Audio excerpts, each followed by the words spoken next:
Well, folks, you know you're in for a treat when you hear that tune because it's time for another week of the Rec Poker Podcast. I'm your host, Chris Jones, 5x5 in the home game and at 5x5B5 on Twitter, filling in for our regular host, Jim Reed, who is still in Vegas. Tonight we're talking poker strategy as part of the Forums edition. But before we get into that, I have to start by thanking our sponsors, the Running Aces Hotel, Racetrack, and Casino. Most of what we do is free. We're a largely volunteer-based organization, so we depend on support from our sponsors and from our premium members who take part in our training material and study opportunities for only $15 a month. That's less than 50 cents a day. But that's not all. In this month of December, if you take part in our Naughty or Nice sale, you can get your first month of Rec Poker for only $1. Just enter the code NICE at checkout, and it should reduce that cost to $1. And see what all the fuss is about with some of all the opportunities we've got for our premium members. So I'm taking over the host duties tonight, but I am just one of the many Wrecking Crew members on the team that make the magic happen. Another one of our wizards joining us tonight is Rob Washam. And Rob, why don't you introduce yourself? I'm Rob Washam, and I'm Rabman50 just about everywhere. We're also joined by one of our premium members, Bob Franklin. Howdy, Yeah. howdy. Thanks for joining us, Bob. We're happy to have you here. We're always happy when some of our premium members join us as well on these. And that's one of the benefits of premium membership is you get to join these live recordings of the strategy episodes. So last week, we talked about a hand that Eric Anderson played where he had ace of clubs, jack of clubs on the button. It kind of, went lots of different ways. We talked about some different approaches in that hand. If you didn't hear the episode, go back and listen to it. But we're going to follow up on this with a little bit of a different approach this week because I felt like this was a hand that really complemented last week's hand really well. This is from an Inside the Mind of the Pro episode that Joao Vieira played in 2021. We'll put the link to the episode in the show notes. But I think it's a perfect hand to talk about our approach. And this hand was one that I learned a ton from in terms of my approach and the kinds of things we want to be thinking about when we're in both multi-way spots, the kinds of hands we want our opponents to have in terms of their bluffs, and how we approach these kinds of spots on the river. So in this hand, we have a stack of about 100 big blinds. We're at a World Series of Poker event. This is I believe it's a 5K 8 max WSOP event, which is going to be that's like one of the hardest ones you could possibly pick to enter into, because usually the lower buy-ins draw more of the recreational players, or you need to get into like the 10Ks where there's going to be sort of more like, oh, it's the main event, but that kind of 5K level is going to be just rotten with really good players. So you don't make that your first WSOP adventure. But anyway, we're in this field. We're in kind of midway through day one of this tournament. We've built up a stack. We're about 100 big blinds deep. The average stack at the table is about 60 big blinds. And we have an effective stack in this hand of 60 big blinds. So the under the gun player opens to about 2.5 big blinds. And it folds to us on the button. And we are holding ace of clubs, queen of clubs, which we elect to flat. And I think he talked in the video, sometimes you might raise this, sometimes you might call with this, but he liked it being suited and on the button. And, he said it'd be a mix, but in this case, he elected to flat. And I think you can probably justify either approach there. But of course, the worst case scenario happens for him, which is why sometimes we don't always want to flat with this hand. And that is that the small blind and the big blind call as well. So we end up going four ways to a flop, um, with a very strong holding, but a vulnerable holding and one that we can get us into a lot of trouble four ways in this kind of situation. So any thoughts there before I get into post flop some of the conversation I think here? one of the things I look at in that spot, I think with ace queen offsuit, I'd more like a three bet there. I would probably almost never call with ace queen offsuit there. Keeping Right. in mind that the under the gun player is going to be very a lot tighter. His range is going to be a lot tighter. And ace queen offsuit does not play as well as ace queen suited does. So ace queen suited, you kind of say, oh, I can see a flop with this. Whereas ace queen offsuit, I want to know right now where I'm at. Right. And Right. I want to, if I can get a fold, that's great. I'll take that all day long. And if he calls or goes over the top, it's an easy fold if he goes over the top. And then we just see what happens on the flop if he calls. Mhm. Agree. Yeah, I agree. I agree with that a lot. I would never flat with ace queen offsuit, and I think with the ace queen suited, I'm more like a flat, but I'm usually kind of mixing between some kind of randomization or some kind of suited pattern where sometimes I'm raising with these as well. But we do go here, and I think this is the kind of flop that demonstrates the playability of this hand. Even if we didn't flop top pair, which we do in this situation, when we even hit one club on a board, our hand, as when it's suited like this, just is so much more playable, and that's what makes the suited varieties more playable because it gives us more options. It gives us more turns and well, especially turns that open up a ton of equity and a ton of options for us as we approach them.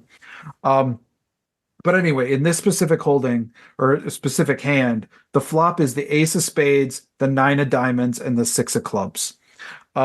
So we've hit top pair. We have a backdoor flush draw. It's a pretty dang good flop for us, except for the fact that we're four ways in this pot, and that is not the best in the world. It checks to the under the gun player, the original opener, and into a pot of about 10 big blinds, they bet four big blinds, so about 40% pot.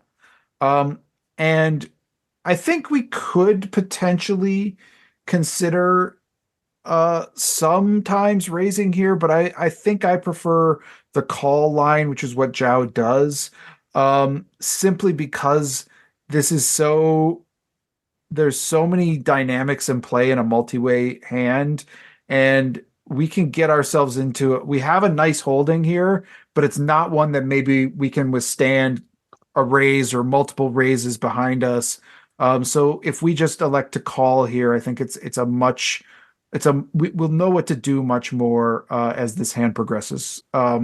So Joao elects to call, and I think that's what I would be doing 90% of the time in this situation.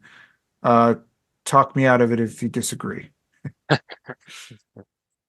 Well, I don't disagree. I think it's a call. Yeah.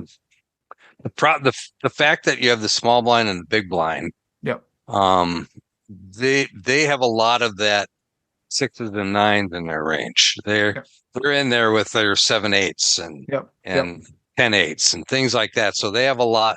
They have a lot more equity than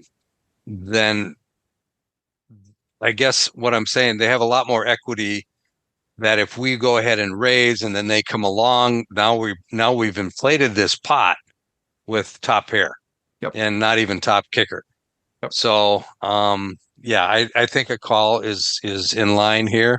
And I just want to mention that the under the gun bets four big blinds, which is like 40% of the pot, which is a little higher than normally you would play in an out of position Yep. situation. Usually you would go quarter pot or Yeah, and something like that. let's point that out too. This is already an under the gun opener who has elected to bet into four players, to C bet into four Right. players at a 40% clip. That is already a very strong move. That's already Right. like more strength than if this was just a heads up situation. This is like because I don't think they're doing this if they're opening like ace 10 suited, right?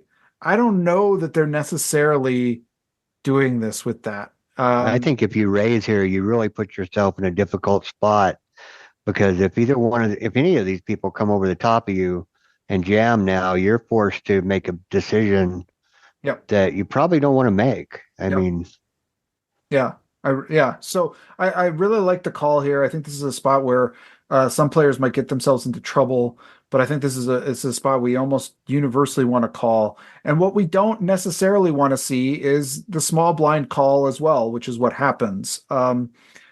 Now, if the small blind, I happen to know from watching this whole series, the small blind is not like there are some players where I'd be happy for them to come along and call. Like I'm like, oh, great, the player who likes to call everything has come along and called here.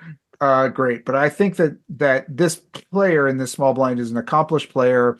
There's somebody who, when they make this call, alarm bells should start to be going off for us. And so I want you to picture that kind of player in the small blind. And then the big blind folds. So we have three players going to a turn. The pot is now 22 big blinds. And the turn is the five of clubs. So our board is ace of spades, nine of clubs, six of clubs, five of clubs. In some ways, we love this turn. It has opened up um, our our flush draw, our nut flush draw is now available to us. And that's a really great development, especially on an unpaired board. We can have the absolute stone nuts by the river. Um, but Rob, you mentioned a hand like 7-8. Well, 7-8 just got there, as did already, if there's any kind of weird sets out there, like sixes and fives and nines, and those are all possible in our opponent's ranges, as are, by the way, ace nine, ace six, ace five. There's a lot of things out there that aren't our favorite things in the world. Um, and so I think this is also very interesting. So the small blind checks, the under the gun original opener player checks, and it's on us. We've got ace queen with the aces with two clubs, and I would say that our opponents are about, if I'm doing the math correctly, they're about 50 big blind. We're about 50 big blind. We've got a huge stack, but we're about 50 big blinds effective here, with a pot of 22. Uh, what's your play here? Man, I almost kind of like a bet here. Mm-hmm. The fact that the small blind and the under the gun player both checked on this, what seems like an inconsequential five, Yep. right? I mean, it does 7-8 gets there. Pocket fives gets there. I don't know what else gets there with this card. Nothing, Yeah. really. Right. So, um, yeah. So I think you could definitely Yeah. bet here because you do have the redraw to the nuts, like you said. So yeah, I think I might like a bet here, and if I bet, I might bet right around 50 to 60% of the pot. Yep. Yeah. Yeah. This was a spot that I was surprised with, where I think I would like a bet as well. In if I remember the video correctly, or remember him talking about this, he really, really um respected or was quite aware of the small blind call and felt like that was screaming a lot of strength, rather than screaming a lot of, like hands that might have been a little bit weaker in their range would probably be raising there or folding, and that call felt very strong to him. Um, at the same time, we have a draw to the nuts. We've got top pair with second possible kicker. Um, there's a lot of good river cards for us. Um, and if we hit one of those river cards, don't we want to have built this pot a little bit more too? And maybe thin this field. Like I would love to thin this field, and I'd love to build this pot for the times that I do hit my club. Um,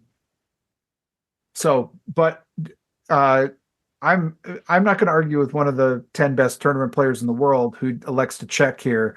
Um, and So did if he did he indicate that he felt that the small blind would have raised with a hand like 7-8? I think so, or no, I think that's the one that he felt like, you know, might be the one that sort of like might be in the like not it might well actually no that would make sense as his raise if he's going to do something as strong like some of his other stronger holdings if he's calling that might be the one that he wants to raise with. I don't know. I'd have to go back Well, and and actually watch that. it's always tough in a multi-way, to do that, especially he's out of position. Right, right, right. It's an interesting spot. I mean, my gut tells me that it's a raise, but I don't think I would have been quite 50%. Um, Yeah, I was thinking 30%, but I'm usually off there too. So, Yeah, what I like to do, especially on the turn, um, that's where I want to build the pot hmm, in this type of situation. I have top pair with a very good kicker. I got the nut flush draw. I want to build the pot here, and I think it's too easy for them to call yep, a smaller bet I with agree. a lot of garbage that could, we could counterfeit us by the river. So I don't mind getting folds here, and I don't mind getting calls here, but I don't want them to make a call that is that they have the odds to make Right. based on the hand that they have. I right, If want they hands like 6-7 to fold, right, right? Which is a pair plus a gutter. It's a it's a weak pair plus a gutter. I want that to fold, and I think you have to size up to get that kind of hand to fold. right. Makes sense. Um, but the other interesting thing about this spot is when we're I don't know, when we have this sort of read where we're going to be checking here, when we bet here, since we have ultimate position as the button, we have a lot of ways in which we can bet on the turn, and then if we don't hit our club, it might just check back to us, and we can just tap the table and see if our ace queen is good. Um, which is another reason why I am often betting in this situation. But again, Right. I'm not arguing with one of the best players in the world. Um, and I think he would probably, sometimes mix this as well. But I think he's up. I think there's probably a recognition of being up against a very strong under the gun opening range that bet into four players and being up against a small blind range that feels a little bit like, wait, why are you calling this? That seems a little bit odd to me. And I think that probably is what turned him into a check. But what I really want to talk about here is the river. So it checks around, and the river is the two of hearts. So our final board is ace of spades, nine of diamonds, six of clubs, five of clubs, two of hearts. Our clubs do not get there. We're still holding ace queen on a rather innocuous board. And the pot is still 22 big blinds. And now the small blind bets less than half pot, about nine big blinds into this pot. And the under the gun player folds, and it's on us. Um, Thoughts? first thought is two hearts didn't change anything. Yep. Now, if the small blind had value and he checked, he was hoping to see a bet from either the under the gun or us so that he could check raise us on the turn. Yep. He didn't get his wish. because now he's betting out. So he either thinks that we've totally whiffed and under the gun is totally whiffed, and he's going to make a stab at this with his 9-8. You know, either that or he's got 7-8. He's sitting there with 7-8 or a hand like ace-9 or ace-5. Mm-hmm. Ace-5 probably more likely than ace-9 even. Mm-hmm. So, yeah, it's this is like a coin flip to me, Yep. whether I call or not, because he could be doing this based on the fact that we both folded or both checked on the turn, and just thinking that we're weak enough that he can make a stab at this and we'll fold. Yep. Or he's got the goods and he was hoping to get a check raise. So it's like, it could be either one. Yeah. Well, one of the things, and now I'll tell you, why. So, Joao Vieira folds this. And one of the things he talks about in this is something that we talked about last week as well, was that having those two clubs in his hand are really bad on this river. That's the worst combo of ace queen that you can have in your hand. Having one club is bad, having two clubs is worse, because it means that our opponent, the number of bluffs that they have when they make this bet are reduced significantly. And I would argue that the queen of clubs is more significant than the ace of clubs. But they're both not great because they make it so that our opponents are less likely to have bluffs in this situation. And that is why he elects to fold this hand. Based on the dynamic of it being multi-way, of having that under the gun player already representing that strong range and having that small blind come along and then having the small blind lead out here, he just deduced that there aren't that many bluffs in their range. And if you can reduce the bluffs, the value that they are leading with here, he at least thinks that they're not leading a hand like ace 10. There's not value that is leading out on this river that we beat. So we're only beating the bluffs, and now we're saying they have fewer of those bluffs. And so therefore, even though it's a small bet, even though we've got top pair with queen kicker, we end up folding. And to me, this is like really interesting and really worth taking a look at, because I would bet that certainly myself included, many of our listeners never give this a second thought and probably put the chips in the middle.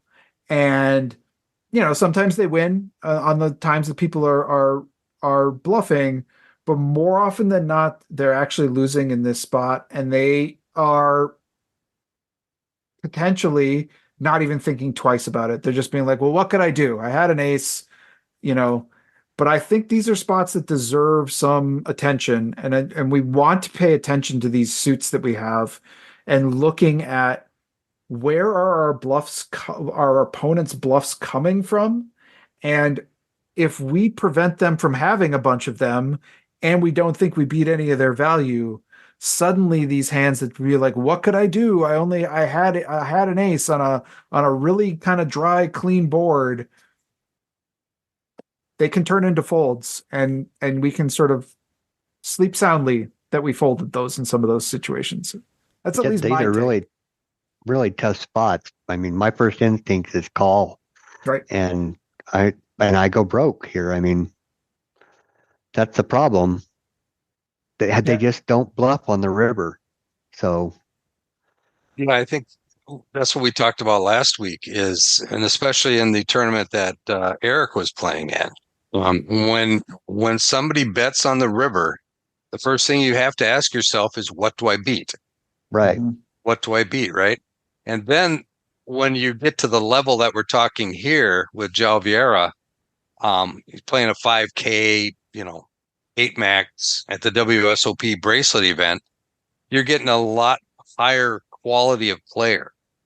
And one of the things that GTO has taught us is the percentage of value to bluffs. So the more you bet, the more bluffs you can have. The less you bet, the fewer bluffs you can have.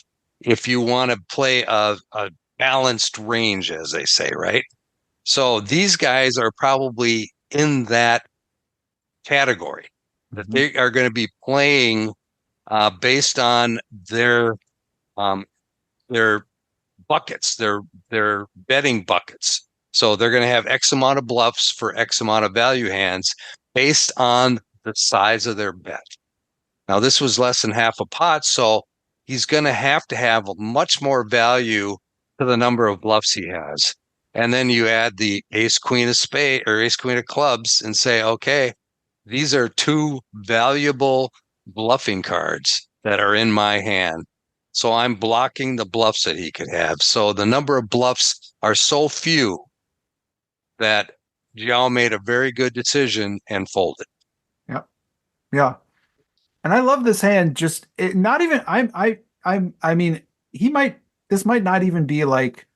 I think like sometimes you could find this call and it would be totally reasonable.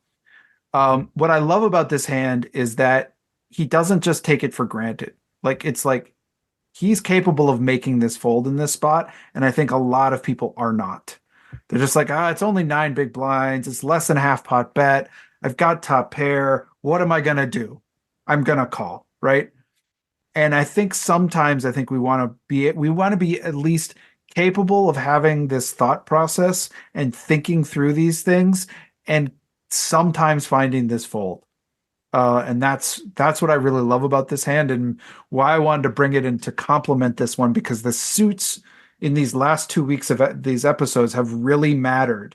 We have ended up with the combo that we really didn't want to have. And that leads us more towards folding in these spots. All right. Anything else?